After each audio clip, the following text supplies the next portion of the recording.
ওম নমো ভগবতে বাসুদেবায়। নমস্কার বন্ধুরা, বাংলা স্টোরি হাবের নতুন পর্বে আপনাদের সকলকে জানাই স্বাগত। আজকের পর্বে থাকবে একাদশী তিথিতে যে খাবারগুলি খাওয়া নিষিদ্ধ।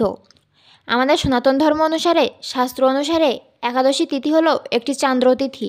চাঁদের শুক্ল এবং কৃষ্ণপক্ষের 11তম দিনে একাদশী তিথি পালিত হয়। হিন্দু ধর্ম অনুসারে একাদশী তিথি অত্যন্ত পূর্ণ তিথি।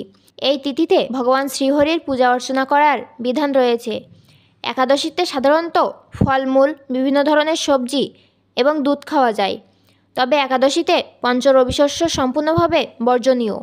আসুন জেনে নিন এই পঞ্চরবিশস্য কী কী, যা একাদশীতে খাওয়া নিষিদ্ধ।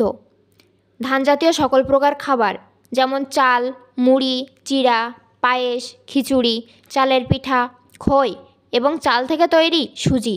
গম জাতীয় সকল প্রকার খাবার, যেমন আটা, বেকারির রুটি, ময়দা, সকল রকমের বিস্কুট, হরলিক্স জাতীয় খাবার, সুজি, এগুলো একাদশীতে গ্রহণ করা নিষিদ্ধ।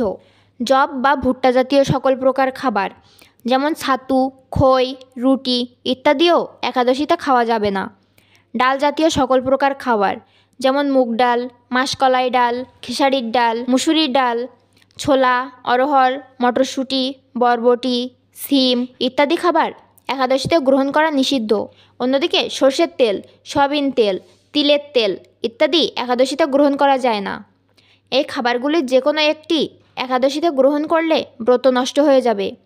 এখানে উল্লেখ্য যে যারা শাস্তিকাহারী নন, অর্থাৎ চা, বিড়ি, সিগারেট, পান, কফি ইত্যাদি নেশাজাতীয় খাবার গ্রহণ করেন, তারা যদি একাদশীর ব্রত পালন করেন, তাহলে এই দিনে এগুলো গ্রহণ করা বাঞ্ছনীয় নয়। এক্ষেত্রেও ব্রত নষ্ট হতে পারে।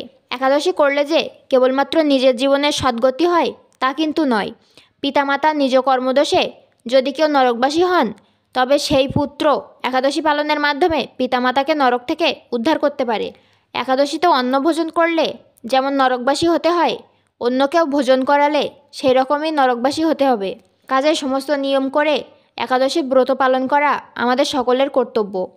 আজকের পর্ব এই পর্যন্তই। পরবর্তী পর্বে নতুন একটি বিষয় নিয়ে আপনাদের সঙ্গে কথা হবে।